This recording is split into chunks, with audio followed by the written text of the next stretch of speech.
Hey, what's going on, guys? Welcome back for another killer episode. Thank you for joining me. Hope you guys are having a great day, great evening, whenever you're listening to this. I appreciate each and every one of you. Guys, if you're a loyal follower of the podcast, please share an episode, comment, like, subscribe to us. Got a lot of good stuff coming down the line. Today's exciting episode, we are going to be joined by Brian Dombrowski of Wisconsin. If you haven't heard of Brian, you need to check him out. This dude is awesome. He's an absolute killer. Been at it for a while. Strictly mobile guy, hunts a lot of public land. And I couldn't think of a better guest to have joining us to dive into what separates good pieces of public from bad. You know, we've had some other guests in the past that are similar to this one, but this guy is just a wealth of knowledge and really a great conversation. We got into some really good stuff about what Brian looks for on public and what he's looking for on the maps. I know he's been successful in several out of state hunts too. So a lot to learn from this one. Get your notepads out. Before we get into today's episode, got to give a huge shout out to our sponsors that make this possible. Osseo Gear, make sure you guys are checking them out. I know we just got done a huge sale. Maybe they'll have another one here soon. I do not know. But if not, use code RUNGUN20 at checkout, save 20%. Also, huge thanks to Painted Arrow Outdoors, Lone Wolf Custom Gear, and Timberwolf Supply Company. Guys, I know Logan has only got, I think, another couple weeks that he'll be selling the Timberwolf supply stuff. So make sure you get over there. Everything is on clearance. He's trying to get rid of some inventory. So go check him out. Our quote of the week, this one is from Marcus Aurelius. And I really like this one. I heard this earlier this week and figured it was a great one for our podcast. So hope you guys like it. Quote of the week is, what are you so afraid of losing when nothing in this world belongs to you? Something a little bit deeper, a little bit of thought to that one, but I hope you guys enjoy it. Let's get into today's awesome episode with Mr. Brian Dombrowski. So what's going on, Cody? Good to have you joining us again, brother. How you Not been? much, man. Thanks for having me. Been good. Been real good. Yeah. Cold. It's Absolutely. freezing cold here. Absolutely.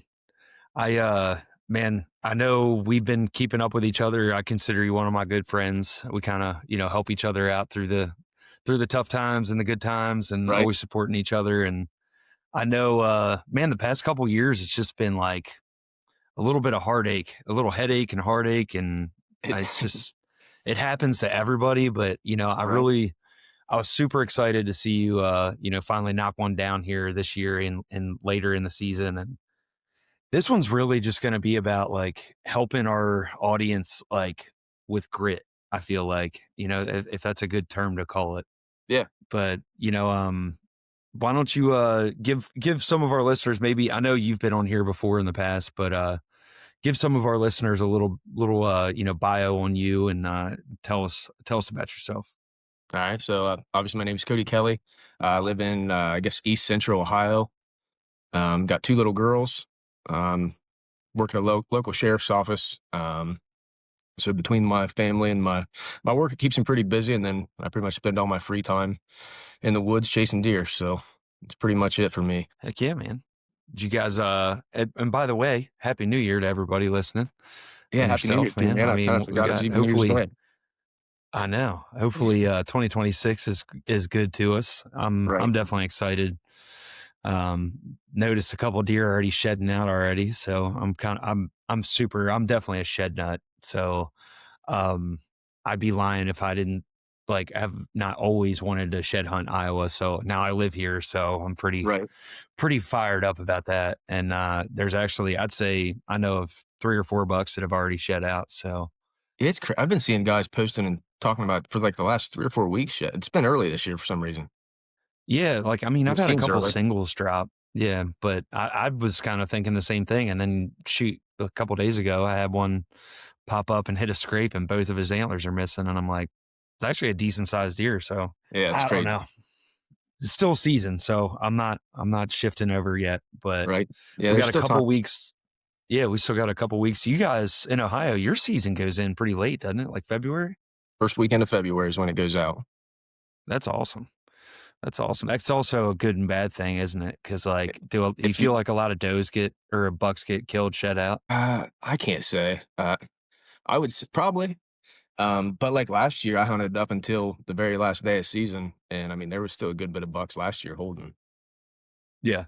So it just depends. Yeah, it's always interesting. I would love to have like a biologist or something break down why deer shed and when, Right. and for me it's always been like late February to early March is my favorite time to go. But do you do much That's shed hunting or no? I do. I kind of do my shed hunt when I'm postseason scouting. I Okay. don't have, for some reason, I don't know if I just don't have the eye for it. I'm not good at finding sheds. I Okay. mean, I find a I few a got you. year, but other than that, it's not. I'm excited to get out in the woods and scout and look for sheds, but I don't have that like. I've got a couple deer I'd like to find their sheds, but I'm not. I'm not too confident that I'm going to find them. I got you. I got you. I don't know, man. I think I just got bit by the bug when I was younger in Maryland. We had such a high deer density, and going and looking in suburban areas, it was like nothing to come just walk for an hour or two and come out of there with like two or three sheds. So I Right. just developed an eye for it pretty quick doing that. And then it is a lot harder. I mean, I remember actually a good friend of mine, we went to Columbus, Ohio. We traveled all the way up there from Maryland to go shed hunt one year. Man, we didn't find a single antler and we covered all kinds of ground, like everywhere. That's. I So, don't know how many miles I walked last year scouting postseason, but I think I found like 6 or 7 sheds total, and that was it. yeah, it's just finding where they're at, man. I mean, I think, Kentucky and Ohio are pretty similar in like how the deer spread out. They got Right. so much cover, so many wood lots everywhere. Hmm. It's just not as easy to like kind of pin them down into like, oh, they're in this Right. cedar thicket or they're over here. Well, and it's Where crazy I because do I'll find. believe, go ahead. No, I was just saying, like I'll find like the littlest shed that you could even imagine. I'll somehow find it, but I can find a bunch of small ones. But that's, I don't know. I don't know. I Yeah, don't know what no, it if you can find the small ones, there's no reason you can't find the big ones because I think the little ones are even more of a treasure, man. I found a couple that are like 3 or 4 inches, and I'm like, all right, that's pretty sweet. I don't know where they're at. They're all in a box somewhere now, but is. Right. looking forward to maybe making a pile of them this year. But you know, uh, this one's all about the grit. So let's kind of dive in and paint this picture of how things have been going for you. Let's maybe start with like last season, Yeah. if you want to, and I hope you're okay with this because it's like No, I man. know we went back and it's been an up and down roller coaster for you, but I It is. appreciate you sharing this. Well, listen, dude. I've leaned on you a lot throughout the last year and a half through all my ups and downs. So I appreciate that. But Absolutely, man. I know how it is, dude. I mean, it's Kentucky was brutal to me, man. I mean, right. I had a lot of mental headaches. I mean, this year has been amazing, and that's kind of like not to key to the end of this, but like it just goes to show it's like everybody that's listening to this is going to have a journey of hard struggles. But I promise you, all you got to do is just keep moving, and you can have the best year of your life the next year, and it can just come easy, easy, easy. It's Right. just sometimes it doesn't work out that way. So, And I think everybody honestly like needs. I personally needed what I had happen to me the last year and a half. I had probably 6 or 7, maybe 8 years in a row of great luck earlier on in the year, not having to grind it out, and kind of got too big of a chip on my shoulder, I think, and definitely got humbled, but learned a lot along the way. So I needed it. yeah, it happens. Everything happens for a reason, like I say. But well, let's start off. So, what happened last year to you? I mean, I know like I'm familiar with some of this, but I guess like just paint us this picture. Okay, so last year, probably around August of 24, I found I got a deer on camera that was the biggest deer I've ever had the opportunity to hunt. I think I sent you some pictures of him, or maybe showed you at one of the road shows. But anyway, probably 2 weeks to a week before season opened up for the 24 season, I lost access to a good chunk of the properties that I had access to hunt as far as my private pieces. Um, Hmm. Real quick to sort of touch on that, a lot of the private land that I have is kind of here around home. Due to my family being here from around this area their whole life, like even though some of the ground's leased up by out of state hunters or whatever, I still have the out of state hunters were gracious enough to let me still have permission to hunt them as well. Um, but some of them put a stop to it last year. So Okay. anyway, I kind of tried to, I guess, hunt the fringes of the property where that big deer was, even though I've never seen him or never got him on camera after I got the boot from that property. So basically, I was kind of hunting a ghost and just really just kind of wasting my time, to be honest, like looking back now. Um, and then early December, it was our opening day of gun season. He got killed um, by a neighboring property, neighboring farmer. So then I spent most of December trying to find a deer that was even worth hunting that I wanted to go after. Um, Yeah. Did Finally you stumbled. ever like get to go check him out in person or no? I didn't get to check him out in person. I got a No. picture on Snapchat of him in the bed of a truck. So Oh man. What would yeah, you say he was? I think he's pushing 190. It would have been probably Yeah. pushing. He didn't have much height. He was wide, super had a lot of mass, and Yeah. but he didn't have a whole lot of tine height. So he might have mid to high 180s, if not pushing 190. I think, but Just like a typical, what was he, like a Big 10 or? nah, he was like a non-typical. He'd been kind of like a mainframe 12, but had a bunch of trash on his Okay. bases, like triple split brows on both sides. He was, Oh, nice. yeah, he was a good deer. True Ohio freak. Yeah. He'd have been a good one. So anyway, I found kind of a small creek bottom close to my house that I kind of stumbled on, like where a lot of deer were congregated late season. I think a lot of the pressure from our gun seasons kind of pushed them to this spot. But Hmm. there was a couple decent bucks in there that I was, especially that late in the year, I was willing to wrap my tag around.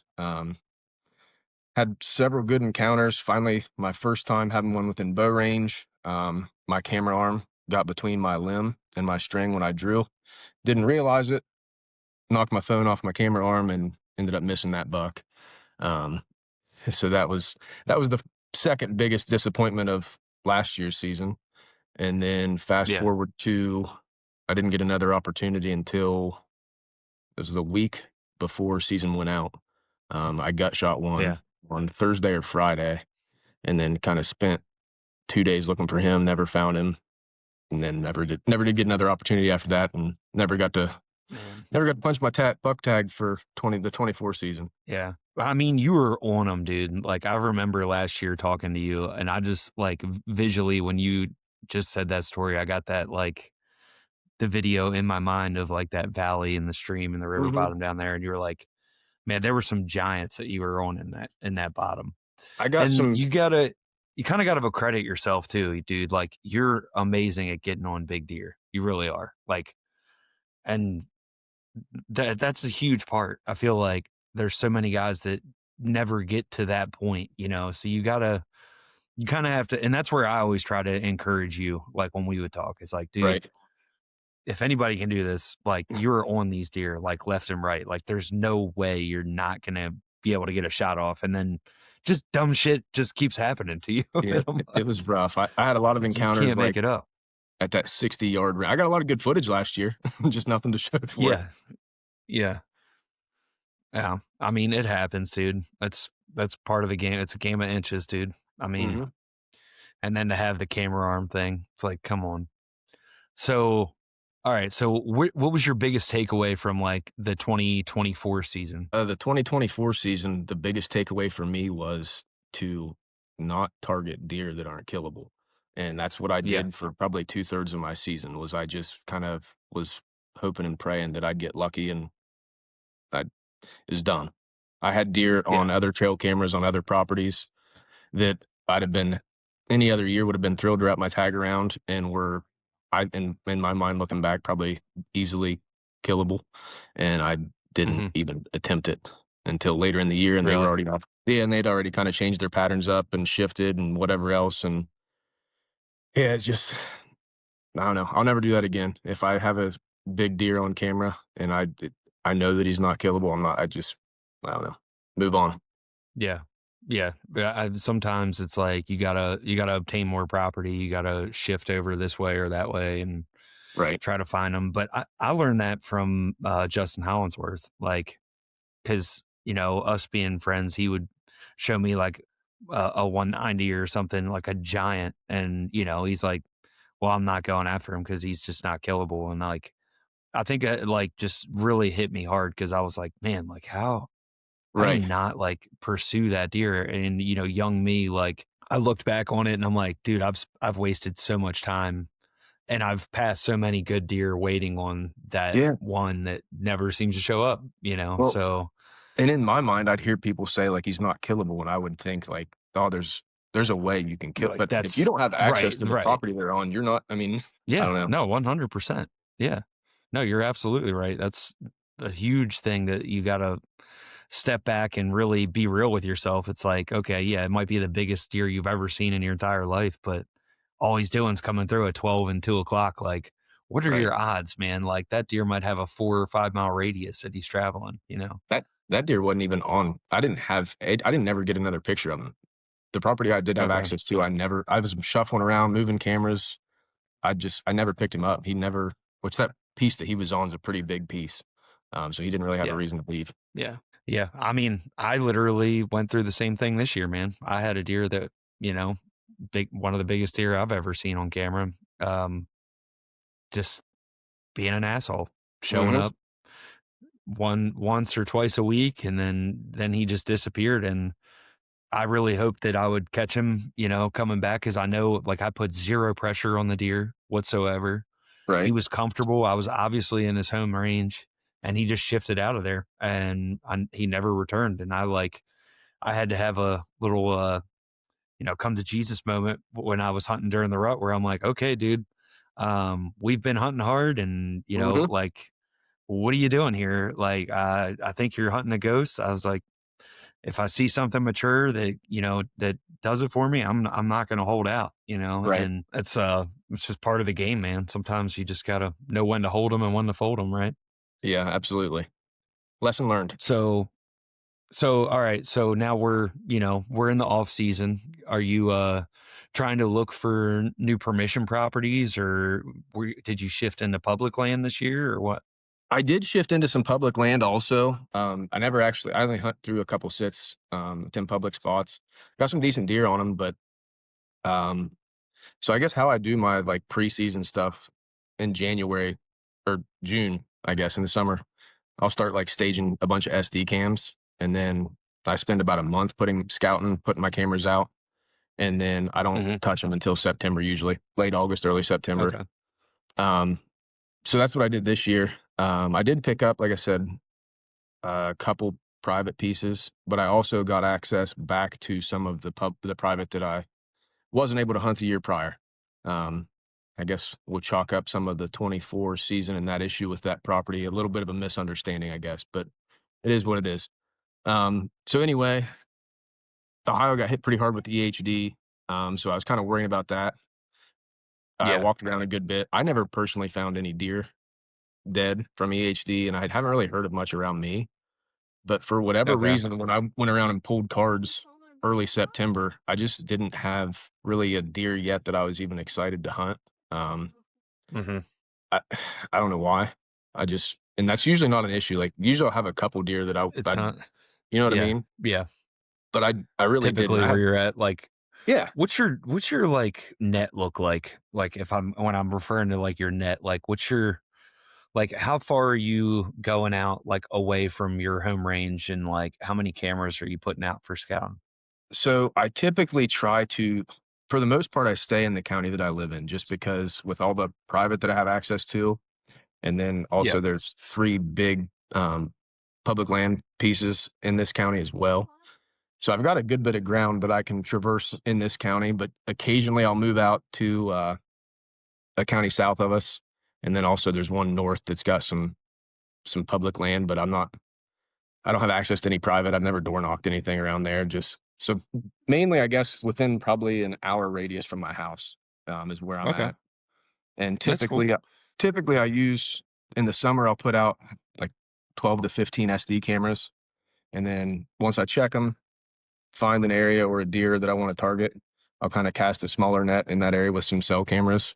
But this year Hmm. I did, after pulling them cards in early September, I bought quite a few more cell cameras. I took advantage of one of the cheaper stealth cam cell cameras and bought like six more of those, trying to find something. But anyway, I never did on camera. I wasn't able to find much. So the weekend before season opened up, I went into actually the area that I hunted last year, late season. I had some cameras in there in that creek bottom that was good late season. And I wasn't getting anything on camera. So I thought, I was like, well, maybe I'll find some deer in this creek that are dead or something. I don't know. Right. Scouted that bottom and that whole ridge side where I'd primarily hunted towards the end of last year and didn't really find a whole lot of sign. Didn't find any dead deer though either. But anyway, on top of that ridge, just probably 150 yards from where my closest cell camera was, I jumped a Hmm. really good frame buck. I couldn't tell much about him just because of how quick he busted out of there, and he caught me off guard. I wasn't expecting it, but I knew just from his frame when he was running away, he looked like a deer that I definitely was wanting to go after. So I was pretty pumped. After seeing him, I didn't put any cameras up there or move any cameras around. I decided I was going to do. Yeah. I've never done it before, but I went in there opening weekend and hunted him 2 mornings in a row. Opening weekend, um, and opening morning didn't see anything. I hunted right by where I jumped him at, and I thought maybe I don't know. I thought maybe I screwed up the area by busting him out of there, because I'd walked around a good bit prior to jumping him. But Did he wind you or no? no, he didn't win. I got probably when he So you like busted kind of out of like his soft bed. bumped him? Yeah, so he was bedded on this old logging road, and this summer, and then early on there was like probably chest high grass, and he was bedded in that. Hmm. And when he jumped up, he was probably 20 yards, maybe 30 yards from me. And I think he Heck scared me yeah. more than I scared him. I wasn't Yeah. expecting it. I was just kind of taking a break on top of that ridge, and he busted out of there. But so anyway, opening Really? morning, I get down, pull my set, and decided to scout around on the other side of that ridge where I hadn't been, haven't hunted it. And I jumped in probably 80 yards from where I was hunting again. Okay. So Right. I So went you're back on in it at there. this point.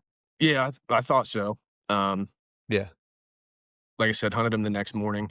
Um, didn't see him, didn't jump him, which I didn't do any scouting. I just got out of there. And I had a work Hmm. event that took me away from hunting for like 5 days, and never picked him up on any of the cameras. So when I got back home, I threw an afternoon sit kind of in that area where I expected him to filter out from that ridge to an alfalfa field. Never seen him. So I decided to move some cameras around. When I was in there scouting and moving cameras, I found quite a few more open scrapes that wasn't there earlier on in September. And I kind of Yeah. started picking this deer up pretty regularly from that point on. Um, Yeah. Just using like did you even make a mock or did you just set up your camera on like the scrapes you found? I just set them up on the scrapes I found and overmarked them. I do Okay. use a lot of mock scrapes, but I have a lot more success on using scrapes that are like existing scrapes for some reason. Right. I don't know Yeah. what it is, Man, but I'll tell you, I got to be dead honest. Kentucky, it was definitely a lot more difficult with mhm, scrapes for some reason. right? Iowa out here, I just think that the deer are so much more aggressive here. Like, Yeah. there's just like I can make a scrape and it's like bam, bam, bam, bam, bam. Like I don't, I really don't know what it is. Like, Mhm, I don't think I'm doing much different here than what I used to do. Maybe I've just learned more and I'm just forgetting about what I was doing wrong. But right. these deer just hammer scrapes, dude, like mocks. And obviously, like I'm putting I would say I'm making more mock scrapes than using their existing scrapes, to be honest with you. Really. And they're pounding them. Yeah. And it doesn't matter what scent that I use. I use Rack Daddy Mhm, minerals spray a lot of times. But I've tried some other things like just trying to see what I can get to work better or whatever. mhm, But it really, honestly, it doesn't seem like it matters what you put out. It's like right. scrapes to scrape kind of thing. Like they just hammer it. Yeah, no, that But I mean, they'll still hammer scrapes here. I think a lot of my mock scrape issues is my placement. Um, because the yeah, ones that do get it's taken over everything. and Yeah. you know what I mean? I don't know. I have more luck with existing scrapes. That's what I look for, and I'll try to overmark them, and I've had decent luck doing that. But I Yeah. don't know. So anyway, um, it was probably a week into season that I moved those cameras around, and from that point on, like I said, I started kind of consistently getting him on camera, and I Hmm. don't know why, but for whatever reason, I'm like superstitious or something about even though I have this buck like visiting this scrape in the afternoon or evening time, I didn't hunt like the scrape he was hitting. I would try to like, oh, I think I know where he's bedding at. I'm going to cut him off, right? There was probably 4 or 5 hunts. Yeah. Yeah, it's dumb. Yeah. There's probably 4 or 5 hunts Yeah. I But had. I'm This deer not calling was. you dumb. I'm Oh, I'm just calling me dumb. curious.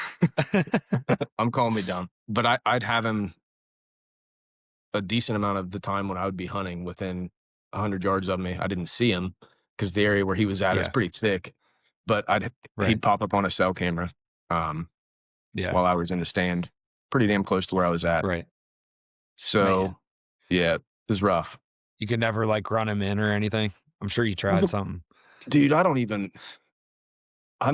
know if I'm just a terrible caller or what. Yeah. But I do not have luck calling deer. So I don't even bring a grunt tube until like we're in the rut. You might laugh at me, but do you know the good old Primo's little like doe bleat cans?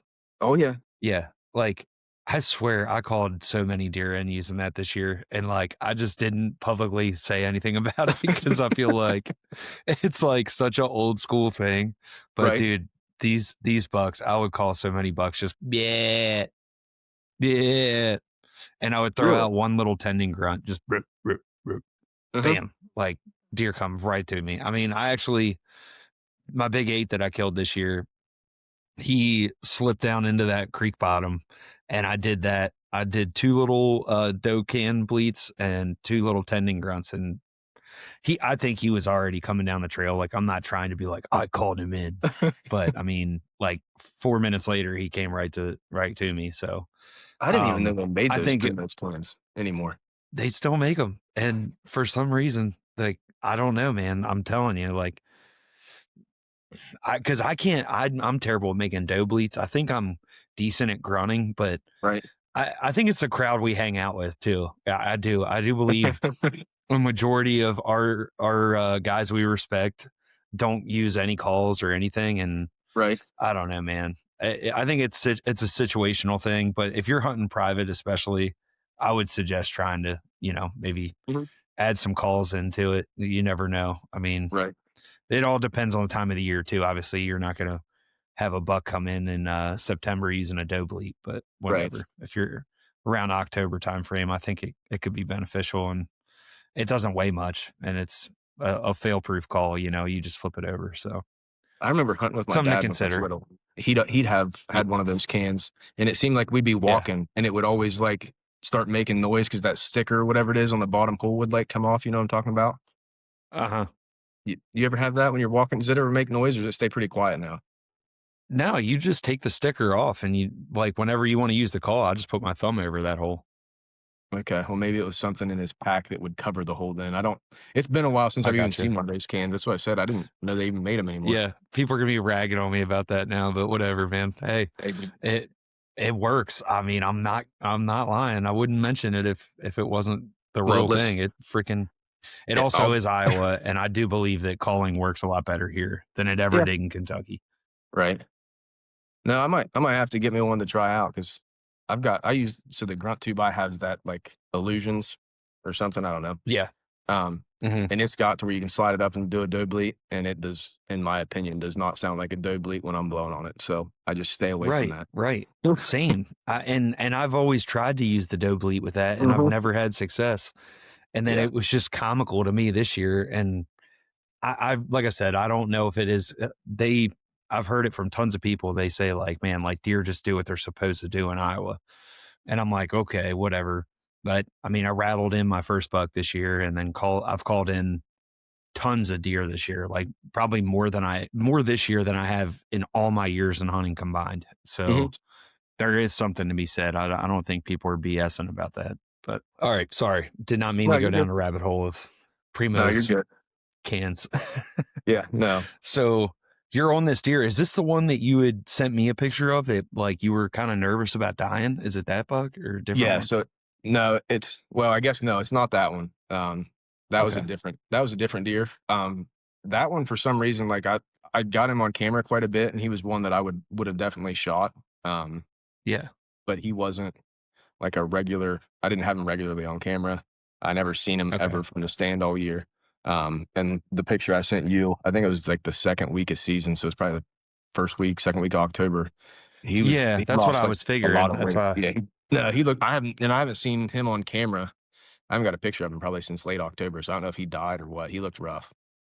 He looked really rough. Yeah, I was really hoping you could get him killed before, just so, I mean, at least Right.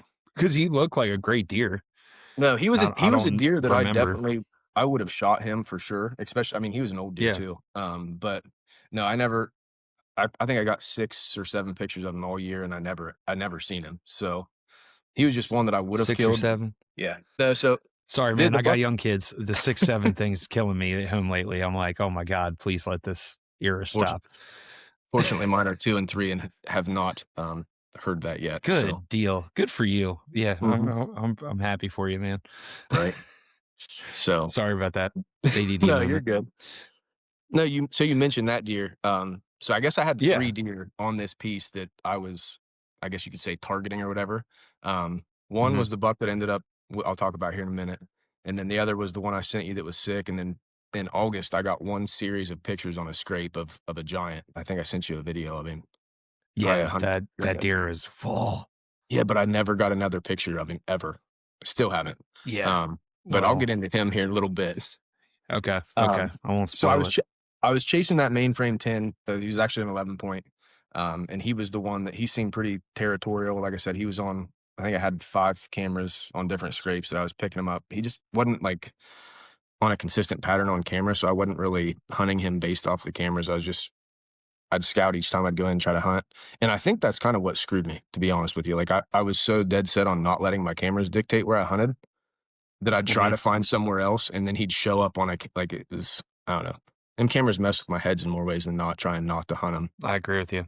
So, but it is what it is. I don't know. It is. It's So such a catch-22. You kind of figure it out, right. throughout time where you're just like, whatever. Hmm. Hey, cool. There's a good one in here that's daylight, and I'm gonna go for it, and then just go Right. from there. No, so it was probably that second week of October while I was bouncing around trying to get on that deer. And at that point, I'd not seen him from the stand. Was when I saw that giant 10 point that I got on camera back in August. So I kind of switched gears a little bit trying to hunt him.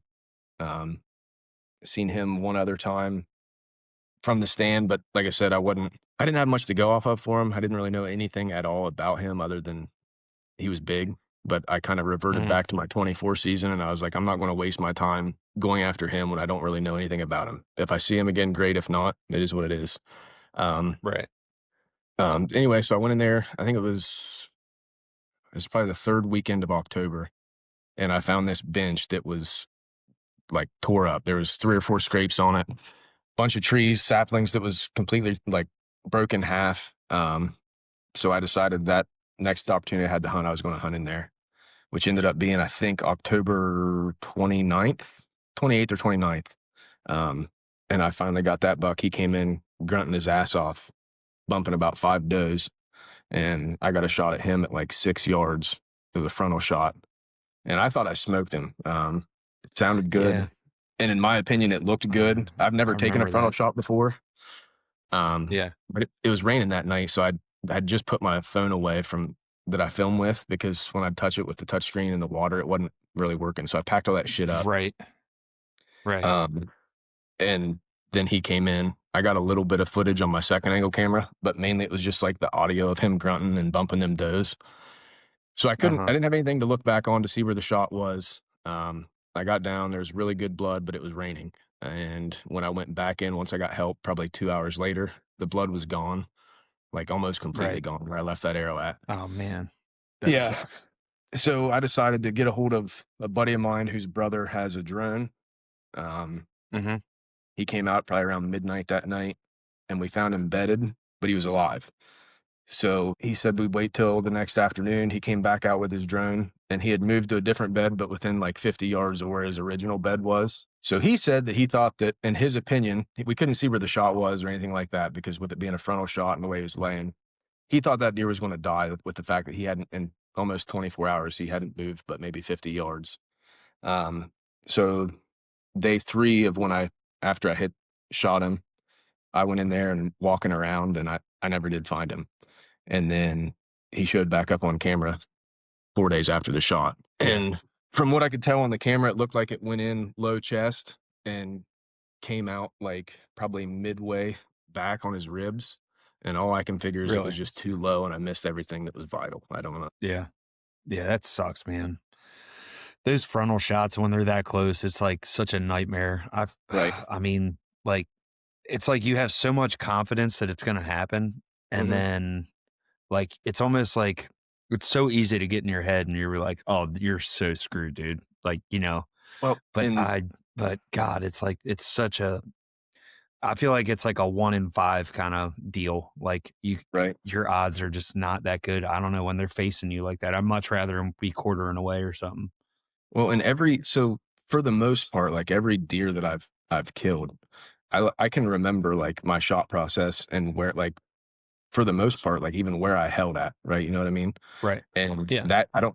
So he came in bumping, like I said, 5 does, and the does came in and actually started blowing at me first. They were right underneath of me, Yeah. and then I could just hear him grunting and him stepping, walking through the woods. So I drew back when I finally seen him was at 6 yards. I don't even remember. Right. I don't remember putting my pin on him, dude. So Yeah. I don't know. Just kind of like a blackout or what? Mhm. I A think it little was bit. just a Yeah. mix of him being like so close and thinking it was like a slam dunk, even though it was a frontal shot. Right. Right. Or I don't know. I mean, that the same thing happened to me in Kansas this year, man. Like, and I should have, it just eats you alive because you're like, I don't know, should be another deer, but it is Right. what it is. Stuff happens. That's called bow hunting, Hmm. unfortunately. Yeah. But you live and you learn. So you take another one on the chin on that deal. Right. Um, and what time are we in now? That was like late October. Yeah, that was October 29th was when I shot him. And then, like I said, I spent 3 or 4 days kind of waiting and then looking for him on that third day. Yeah. And then I had a couple days where I couldn't hunt because of work. And that's when he showed up on one of my cameras again. And I was able to kind of see where the entrance was. He had Where you some, had them. yeah. And so anyway, on November 5th, was the next time I seen him. I had him at like 60 yards. He was in some really thick stuff, and it was actually really close to where I seen that giant at. Yeah. So I got down that evening and moved about 50 yards closer to where he was coming through at. He was with 2 does and a smaller buck.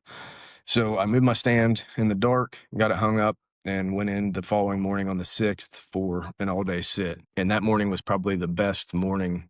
November 6th, probably the best morning I had in the woods for in a couple years, or if ever. I think I saw Really. like 5 or 6 bucks that morning chasing does, smaller bucks. And then I had a couple other deer that was moving, but they were all further, like even further down this creek bottom from where I was at. So around 11 o'clock, I decided to pull my stand and move a little bit further in. Hmm. And I was from getting down, walking this, 'cause I walked in the creek because the way this creek is, the banks are kind of high and I'm short. So when I was walking in it, like my head was exposed, but it's an easy way to access that property because it runs throughout like the whole ridge system in this bottom. So anyway, I Nice. walked that creek, get my stand hung where it ended up being the tree that the first encounter I had with that really big 10 point where he actually stopped under that tree. Hung my Yeah. stand, and usually once I hang my stand, like I'll have everything ready to pull up once I get up there. But Yeah. I don't know why I didn't. I was hot. It was close to lunchtime. I had some snacks with me, so my plan was to get down at the base of the tree, peel some layers, eat a quick snack, and then get tucked in for the evening. Hmm. Um, and when I climbed down, as I'm peeling my jacket off, that giant 10 point, I had him at like when I saw him, he was probably 30 yards away, coming right at me. Yeah. And I guess what I didn't touch on was that morning when I was climbing into my stand. Once I got up there and set up, I went to take a drink of coffee. And when I did, my release, use a wrist strap release. Yeah. The rod that's got the trigger on it. I don't know what you'd call it, but it fell off to the base of my tree. Like it broke. The Oh pin shit. came out of it. Yeah. So I Yeah. climbed down. I think it was even on my Snapchat story, like my shit broke, but I got it fixed, I thought. It's one of those that fold out of the way and I tuck it in like my shirt sleeve. But Yeah. anyways, when I see this deer at 30 yards, my release is tucked in my shirt sleeve. My bow's still down there with me, thankfully. So I get an arrow knocked and he's just coming right at me. Well, when he gets probably 25 yards away, he was kind of behind some thick stuff in a bigger tree. I put my release on and went to draw back. and I probably got maybe drawn back a third of the way, and my release broke again. I hit myself in the nose. My eyes started watering. Um, Oh man. yeah. So he kind of stops where he's at because he heard my arrow. It was drew back enough that like it had enough momentum for the knock to come off my string. So my arrow went forward, Yeah. clanked around a little bit. Um, Right. and he just stood there looking at me, and I'm just kind of leaned up against this tree where my stand's hung at, and I get my arrow knocked again, and I start kind of shuffling through my pack that was right there with me, and I could not find anything to like stick through to get that release connected back to that wrist strap. Right. Um, and yeah, so I decided that if he continued coming, I was going to take a shot with fingers. Right. So that's what I did. He stood there. And I got this on like a second angle camera I had tucked in my bino harness. He got within probably 12 to 15 yards of me while I'm on the ground. Um, and he goes behind some trees again. So I get drawn back with my fingers and sent one right over his back. And he just kind of trots Man. away. Trots away, stops, and he stood there forever looking at me. Yeah. So Dude, once and this was like the Big Ten, right? Like yeah, that this was giant. yeah. This As a deer, main, like legit, like I'm just guessing he's probably like a 190 to, I mean, at least a 180 plus typical, that's like giant.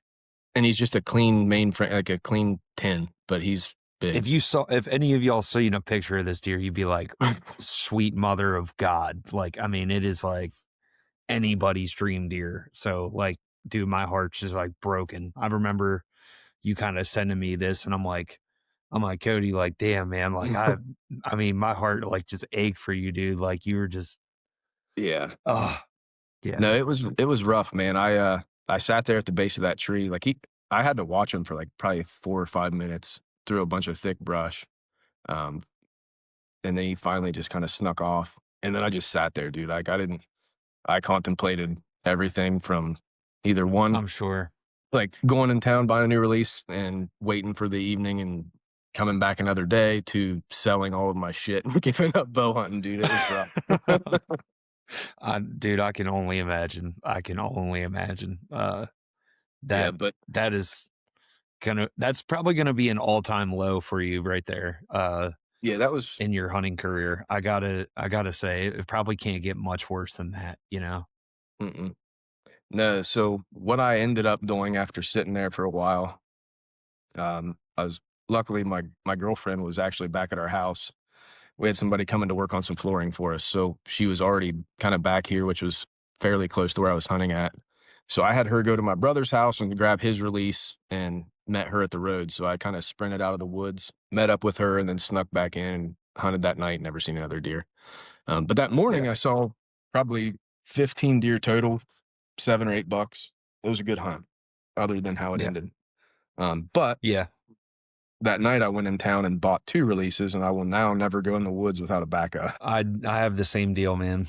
I kind of got away from the like the wrist strap Mhm. a long time ago. I had really Yeah. bad target panic, Mhm. and I just shoot like back tension. I don't shoot a back Okay. tension release. I shoot a thumb release, but Right. I shoot it using back tension.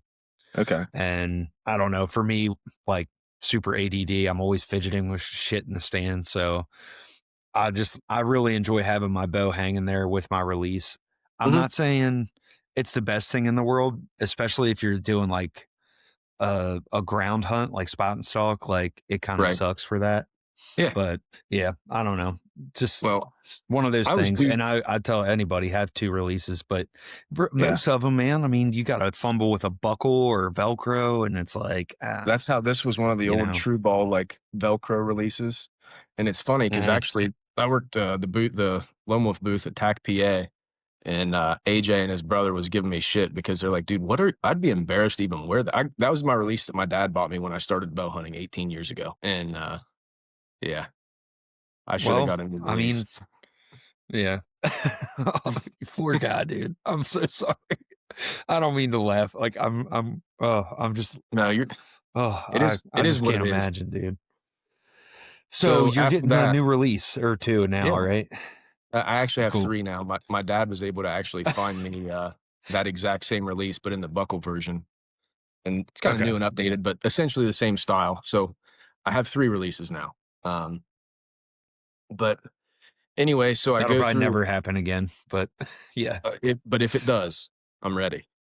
Right. I don't know. So I went through all of November. I'm not like a great rut hunter or even a good rut Okay. hunter. And I don't know why. I just like that morning in November 6th was definitely by far the best rut hunt I've ever had in my life. Um, Right. and that was the last good rut hunt of this year that I had. I hunted all November. I had a couple good encounters with decent bucks. Passed on a couple of nice mature deer that with the 2 bucks that I had encounters with previously that I wasn't willing to shoot these other ones. And I told myself I'd give until like the end of December or so, before I Hmm. finally decided to kind of lower my standards a little bit. I don't know. I just kind of had a, I don't know what you want to call it, but so I now have 2 bucks, one that I stuck in the chest that I really wanted to kill really bad, and then another one that I had 3 encounters with, and on the third one, my release broke. And so I really wanted to kill one of those deer because I thought it'd be a cool story to wrap up with either one of them, really. But Right. I still haven't seen either one of those deer. And I hunted Yeah. a lot during November, bouncing around, moving. And they both were on like this parcel that I was hunting specifically, just under 200 acres. Um, Hmm. and like I said, I've not seen him. The one that I hit in the chest, I've got him on camera a couple of times since then. He actually just seemed like he just moved back in probably 2 weeks ago. Okay. But the big one, it's crazy. I've seen him 3 times from the stand. And then I've seen him a couple He's times. good at avoiding cameras, Yeah, huh? dude, I've never got a picture of him since Yeah. that one on that SD camera. Yeah. But Man, I truly believe a lot of these really big deer like understand how to avoid cameras. well, and I know guys say that all the time, but I've never, I'm sure I have, and I just haven't noticed it, but I've never had that. So like my tactic with Yeah. cameras is I use my SD cameras because I'm too cheap to pay for cell cameras year round. I'll use those early, Right. and then once I find a good deer, I'll put my cell cameras in there. And I've never really had them like avoiding them like some guys talk about. But this deer Yeah. definitely was avoiding all of them, even the SD cameras. But I don't know. So yeah, I go through all of November, the rest of November, I guess. And like I said, a couple of decent opportunities or encounters with some decent bucks, but nothing I was wanting to shoot. Um, Yeah. so then we get into early December. Our gun season comes in the first full week of December. I think I hunted once during that week, maybe twice. Hmm. But so I have like probably 8 cell cameras out at this point, and like Yeah. daily, multiple times a day on multiple cameras, I was getting guys walking through the woods on my cameras. I ended up having 2 of Yeah. my cameras stolen. Because like I said, all of the private property I hunt is either leased by other hunters also, or they have permission to hunt in there because it's one of them places where anybody can hunt. Which Yeah. is where I've been hunting at, they give permission to pretty much anybody. I So love and hate anyhow, those yeah, scenarios. yeah, it's Yeah. nice because it's not leased out, but it's Well, bad most because people aren't bow hunting, It's right. like until it's gun season, it gives you the pretty good go at it until gun season No, it comes did. in, right? And I had, like I said, October and November I had a really good season. But then kind of, Hmm. like I said, I hunted with my bow once during gun season here and didn't see anything. And I just kind of was like mentally defeated. Like I didn't know, my cameras were pretty much dead as far as movement goes. My last like 4 or 5 sits, I hadn't seen a single deer. So I took from that first week of December off from hunting for like almost 3 weeks. My girlfriend and my girls, we took off to Tennessee for the week, like an extended weekend. And I didn't scout. I didn't hunt. I turned my, I turned my cell cameras off in that piece. Like I just kind of wanted a mental reset, I guess. Right. Yeah. Uh, and I just stepped away for a little bit. And then I think it was December 20th. It was our second gun season here in Ohio. We have like an extended weekend. My girlfriend talked me into going hunting. She's like, you need to get out there, blah, blah, blah, whatever. So I went to a piece that I hadn't been on all year. I've only ran cameras Hmm. on it a couple of times a couple years seasons in the past, but I haven't had a camera on it, haven't scouted it, nothing. So, and it was like a mile away from where I was hunting those other deer. So I was like, maybe it's a spot that either one of those bucks could have shifted to from gun pressure and from me pressuring them because I hunted the shit out of that woods. Right. Scouted my way in, found some hammer rubs in this creek bottom, and then kind of worked my way up this ridge and got on this bench where there was a bunch of oaks, and there was a ton of rubs, a couple fresh scrapes that had been opened up, loaded with sign. But I did bump a lot of deer scouting, so I actually texted her. I almost decided not to hunt, and I was just like, I definitely found a good spot to come back in and hunt later on in the year. But she's like, while you're there, go ahead and hunt. So I get up, find a tree to set up in,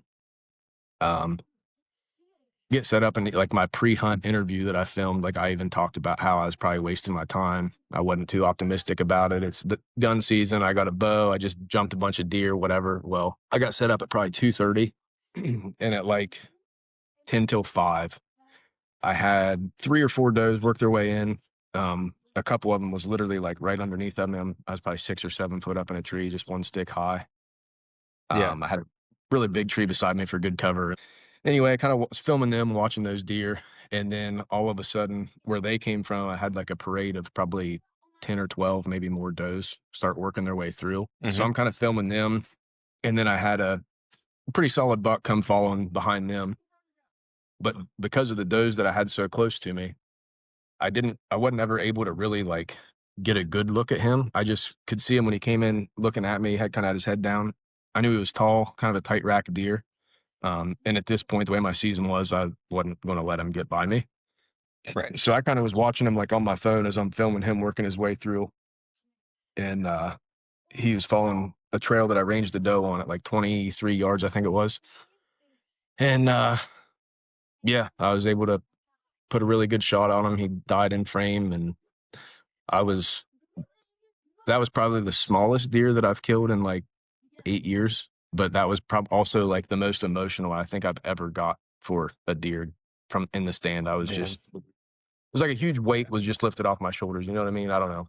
No, I know exactly what you mean, dude. I know exactly what you mean.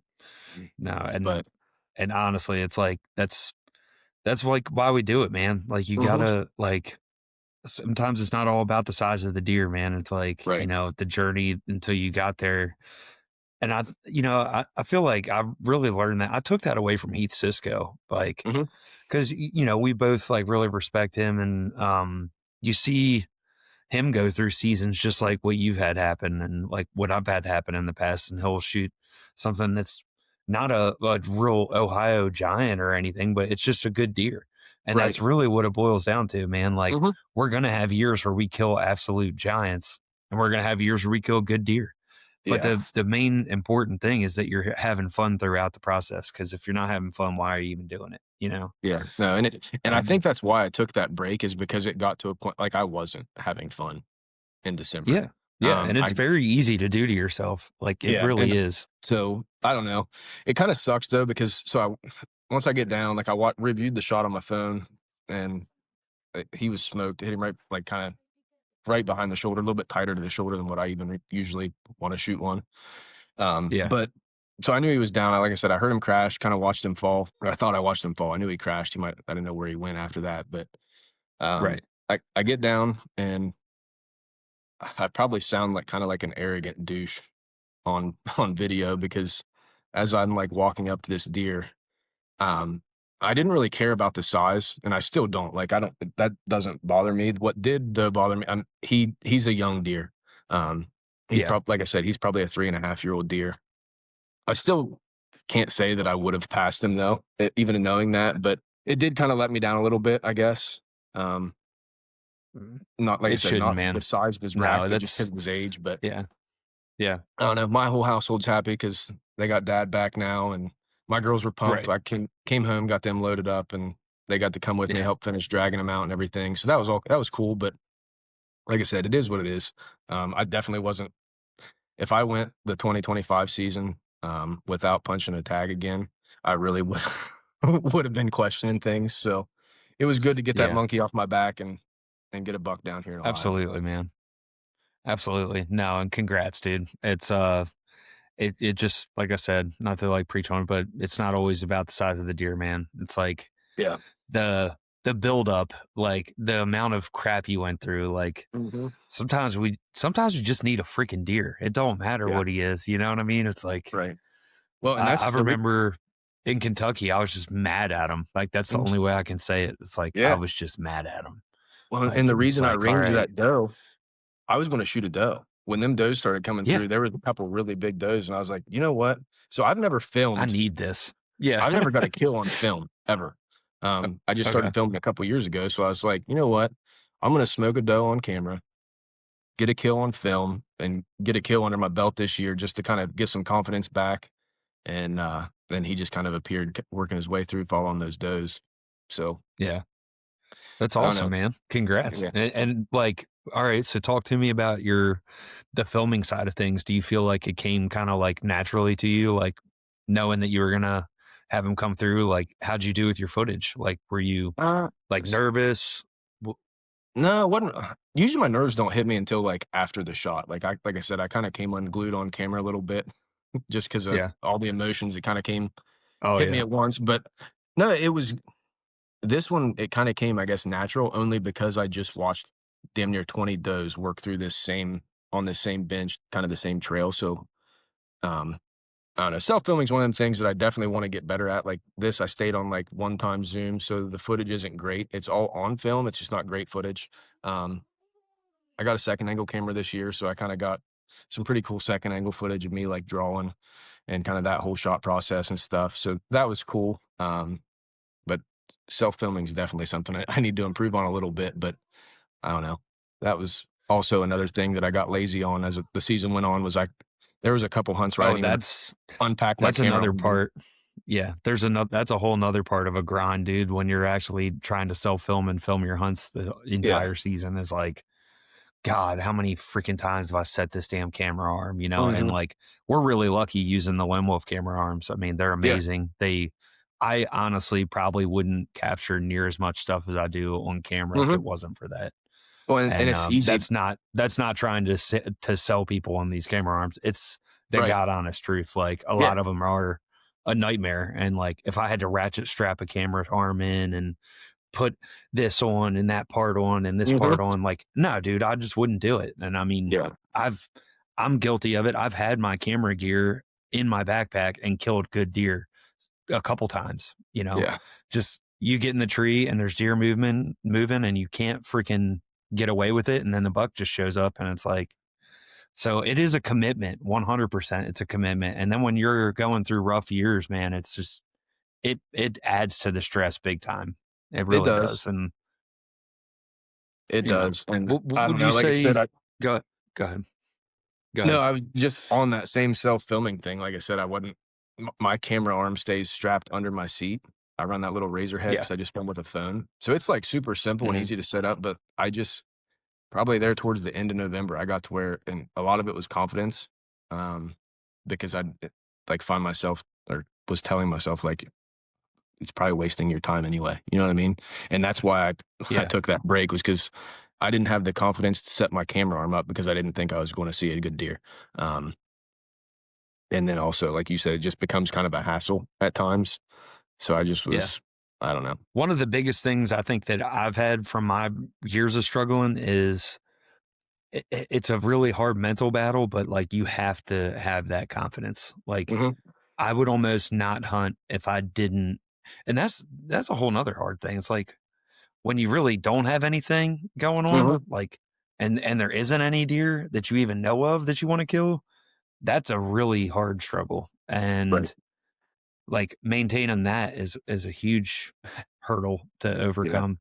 But you got to have that confidence, man. Like, that's the number one thing. Like, if you don't have confidence in what you're doing, it can really, really mess with you and make you make poor decisions and make it even harder for you throughout the year. But Right. I mean, what was your biggest takeaway, man? Like, from going through all this and, killing a deer that, was a great deer, but maybe like not exactly how you had imagined it. Like, would you walk away from this season? What I walked away from, I think this season was I put too much unnecessary pressure on myself. Because Yep. I all year I was telling myself, and I was even telling like my girlfriend, I was like, dude, I didn't kill a buck last year. If I don't kill one this year, like is the last like 7 or 8 years that I've been kind of really taking it seriously. Was that lucky? Like, did I, you know what I mean? I got access to some really great properties. Is that all, like, am I just, I don't know. I was just questioning everything, and I don't know. It got rough. So I guess my Yeah. takeaway is I'm not going to, or I'm going to try not to put too much pressure on myself. Um, but sometimes it's like unintentional. It's not even like I'd get home from a hunt and my girl, after we put the girls to bed and stuff, and I'm sitting here on the couch, just scrolling social media on my phone. Like, it seems like every time you scroll, you're seeing, oh, so and so. And I'm happy for my buddies, you know what I mean? But Uh, you're seeing Dude, everybody killing these deer, and it's like, what the hell? man, And yeah, I mean, literally everything you're talking about. Like, I have been there, man. Like, and I don't mean to sound cliche saying that, but God, like it, no, you know, I think I've had several people reach out and they're like, man, I want to film, I want to do this. And I'm like, I totally support everybody filming, but mhm. there's the beginning side of filming when you've never done it and it seems super cool and fun and exciting. And I feel like when you're with, like, especially if you like get the opportunity to film with like a team of guys, and like it can really ruin it for you, man. Like you have to have that mindset of like, I'm going to keep this fun. Like, cause Yeah, you if definitely you do. can't, yeah, if you can't do that, like it will ruin it for you. I promise Well, you. It's like this year I've had so much fun, like so much more fun. I've just let go of it. I'm just mhm, like, you know what?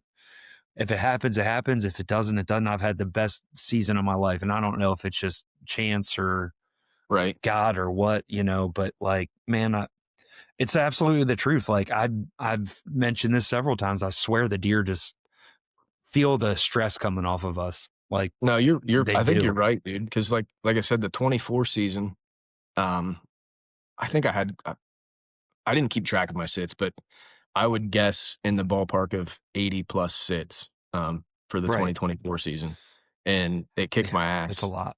because I hunted Yeah. Kentucky that year too, early season, Uh-huh. and you know how that went, not good. Um, but Screw Kentucky. yeah, Everybody wants so to hunt Kentucky. Kentucky's a pain in the ass unless you want to yeah, hunt over a bait pile. right. Well, If and you want that's to yeah, run and gun hunt Kentucky, it'll kick your teeth in, I promise. right. No, so I like after last year, I I was like, you know what, this year I'm gonna keep track on like my story, and then in like one of your little highlight reel things on Instagram. I was like, I'm gonna keep track of my sits so that in my head I know, and then at the end of the year when I finally get a buck, it'll be cool to see how many sits I had. You know what I mean? And Hmm. I think I got to like 31 or 32 on Instagram, and finally I'm like, Yeah. now I just look like an idiot. Like I'm not. So I Yeah. quit keeping track. I think when I the sit that I shot my buck on was probably somewhere in the area, the number like high 30s, low 40s this year, which Yeah. was a lot. Man, like I've got friends of mine that like keep track of every deer they've killed and all this and all that, and like numbers of sits and sit Yeah. number 46. It's like, dude, that just makes it worse for me, it, it especially in a it bad year. You're it just did. like, oh God. Yeah. Well, and that Yeah. because you So again I've going just back thrown to that out the window. Like, I'll never do it again because like again the social media thing, like you'll hear or see guys are like, oh, killed him on like my sixth sit, right? And it's like, what the fuck am I good for doing? I'm on you. sit. Yeah, you know what I mean. You're not So, doing, dude, you're a great hunter, man. And I'm not just saying that. Like you're a but great I appreciate hunter. that. But It's really what we're doing is not easy. Like mhm. we're picking like honestly one of the most difficult ways to kill deer, to be honest. And Well, guys nobody talks about that. Like dude, I don't think realistically, like I think I told you this, and I'll say it. I don't care. So the day that I killed that buck, like I had a long talk with my girlfriend because she's been great through hunting. yeah, She stays home, holds fort down with her two girls, and kind of she's another person that I have in my corner that kind of is a little bit of a morale booster for me and tries to talk me up and get me pumped up when I'm feeling down about hunting. right. Um, but I forget who it was, somebody that we both know that killed a really nice deer, and um, I brought up something about people using bait. I'm like, if she's like, how come? Because when I first got with her, we've been together for like 7 or 8 years. I've killed my deer within the first 2 weeks of season for like 5 or 6 years straight. And she's like, what are you doing different? And I was like, I'm not. And she's like, well, you hunt your butt off, blah, blah, blah. What are you like? How are these guys what are they doing? I'm like, a lot of them use bait. And she's like, well, why don't you do that? So I went to Rural King and I bought like 250 pounds of corn Saturday morning. And my plan was to scout this piece. And if I didn't find what I was looking for, I was going to go to my dad's. He's got a little 60-acre chunk kind of south of where I'm at. And he's got some decent deer there, but not a lot. I haven't Yeah. even hunted it, I think, but maybe once this year. Then I was going to put some corn out and throw a camera on it and check it in a couple weeks. And I figured these cold temps that we was going to be having was going to drive deer to food. And if I had corn there, there'd be food. So I was going to try that out. So I Right. killed that buck and hauled him home with almost 300 pounds of corn in the back. Right. That's awesome, man. And then you're like, now what do I do with all this shit? Well, I've got plans. So Go I gave shoot it. some does. Yeah. I gave that to my dad. He's going to take it to his place. He's got a ton of does there, so that's kind of the plan. I haven't Awesome. since taking hunting kind of a little bit more seriously and kind of hunting the way that I have been lately. I haven't really spent much time hunting with my dad, and he's the one that really kind of got me into it. So we're going to try to get some hunts together in the same tree on some does. That's awesome, man. Do that. I fully support that. There's nothing I think it'll be nothing fun. wrong with going and shooting some does over some corn and having a good Right. time with it, That's especially the with your plan. old man. Makes him. It's all about memories, man. Like, and I wish I got some more time to hunt with my old man. He's like kind of at the point now where he can't really make it out. Like, he definitely can't like stand hunt like I can. But Right. I don't know. I always enjoy that whenever, I get to spend some time with him. We used to do that in Kentucky. He'd come out for Thanksgiving and usually it'd be like rifle. So we just go sit and like, whatever, man. If you want to shoot one with a rifle, go ahead. But yeah, that's awesome, dude. I love that for you. And it is cool, man. You just gotta keep things in perspective. We don't make money doing any of this.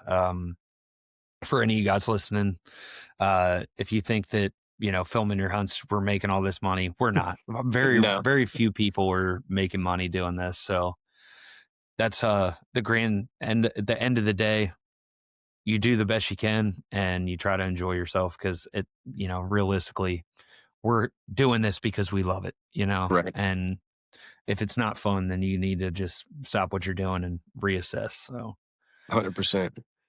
Yeah. But dude, I'm so stoked for you. Like I said, man, it's been an awesome, I really appreciate you sharing these heartaches with us. And I hope that it really touches. I know that there's a couple of my friends that are going to listen to this and take a lot away from it because they're going through some of the same kind of stuff that you've been going through. And it happens to all of us. If you're going through it and it's hitting you, like, the only way that you can get through the season is by trying to keep a positive mental attitude and just keep pushing. And things seem to happen. I mean, I've killed deer on the last day of season. Right. But I will say this. I will end it with this. Be careful when you're pulling them out of the woods. I yanked the antlers right off of my buck one year. It was hilarious. Well, that deer last year that I gut shot like 3 or 4 days before the end of season, he only had one side. I seen him the day before, and he had both sides. So when I shot him, I was like, you know what? Odds are good I can find that other side. And That's right. I could not find him. I did find his other side though, so I got that. Did you? Mm-hmm. That's awesome, man. Well, dude, we're gonna wrap this one up. I got 3 little rapid fire questions for you. All right. Number 1, what has been your favorite broadhead that you've shot over the years? Honestly, my favorite that I've shot over the year and had the most success with has been the Rage Tri-Pan. That's what I've used for years. And then it wasn't until I think last year I finally got some of them Lone Wolf heads they sent us. They've been great, but as far as like number of kills, if I had to pick one that I'm definitely the most confident with, it'd probably be that Rage Tri-Pan just because I have so many kills with it. Right. So what would you say is the number 1 trait that you believe like mobile hunters should have? The number 1 trait, I think. Number 1 character trait. Yeah. I would say probably just, I don't even know how to describe it, but I guess the determination or the grit to not give up because, like I said, when you have seasons like I have for the last 2 years, you definitely need that. Yeah. And confidence. I guess confidence is a big one too, but sometimes that goes out the window after 30 or 40 sits. Yeah, bow hunting will really try your confidence and your mental toughness. But yeah, so I'd say just the ability not to quit, I guess.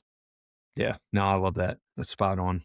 And last and finally, man, if you could hunt anywhere in the world, any animal, what would it be? And money's not the issue. Man, I would honestly, it's Iowa whitetails. For some whitetail. reason, I don't have the desire to really hunt any other animal. I don't know why. Really? I Okay. just ate up with whitetails, and I was one of them places that it's now taken 6 years damn near to draw for a non-resident. So if I could Yeah. next year, if I could book a hunt or buy a tag, it'd be somewhere in Iowa to hunt whitetails. Okay. That's what I would do. That's awesome, man. I love it. I love it. We have so So many of our guests that say that too. It's pretty yeah. cool. I guess I'm just afraid if I like went on an elk hunt, right? And I killed a Yeah. giant elk like you, I probably would get ate up with it. And I don't, I don't need another hobby to take my money and take me away from my family. Yeah, yeah, you're definitely right, dude. I got bit by the bug pretty hard. It's part of the reason why we moved to Iowa, so I could drive out west a little quicker. Oh, dude, Um, if I could do it, I'd move tomorrow. Iowa's just, yeah, it's in the middle of everything. Like everything you could it ever want to is. do as a hunter. It's right. It's perfect. It's geographically, it's in my opinion, the best place to live if you could. Yeah. Well, thanks, man. I appreciate that. We're No, I'm pretty pretty happy blessed for you, dude. here. You are. Thanks, dude. No, I really appreciate it. I don't take it for granted. It's every once in a while, it's like, man, like I don't know how I ended up here, but really, really looking forward to getting out, doing some scouting this year, and finally, I just haven't had any time, dude. I feel like all I do is work anymore. Right. It's No, honestly I get killing it. me. Like it's affecting the podcast too. Like we had to finish up this project. I did 12 to 14 hours for like 2 to 3 weeks straight, and I like just could not get any time. So I apologize. I appreciate all you guys that are still hanging in there listening, but I promise it's going to get better. 2026 is going to be huge. Going to have some great guests and good stuff. I'm going to mix it up a little bit and do some new stuff too. So Hell yeah. appreciate you guys. Appreciate you, Cody. Thank you so much for joining us today, man. No, dude, thanks for having me on. I appreciate it. Absolutely. I'm going to tag you. But how can our listeners are you more active on Instagram? Would you say? Yeah, I mean, I've got Facebook and I kind of share some stuff on Facebook, but I don't really post much on there. I use it kind of to keep in touch with friends and family and keep up on people that I don't see much. So yeah, probably Yeah. Instagram. Okay. Cool. Well, what's your Instagram handle for some of the people that might not be on there? I think it's @CKelly_S28. It's my badge number. All right. Sweet. Well, go check him out. If you guys aren't following Cody, make sure you're following along with his journey. Great dude, great content. Cody, we'll catch up. Hopefully I'll see you here soon, man. Yeah, dude. Have a good one. Take care and thank you. Yes, sir. Have a good one, man. Happy New Year. You too.